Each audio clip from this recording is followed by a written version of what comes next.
you've got to leave something on the table for everyone else. So if you're in business and you're taking everything off the table and the next person to come along wants to work with that client and there's nothing there, that's not going to be great. I recall one, it was probably about 120K, and we were doing really well, and the project manager rang me up just before Christmas and said, hey, we're probably going to bring this job about 100 hours under, 10 or so K.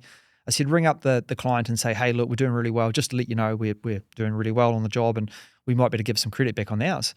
We got to the end of the job at like early Feb, and project manager sort of contacted me and said, hey, look, it's about a $10,090 credit. I said, send them a credit for it.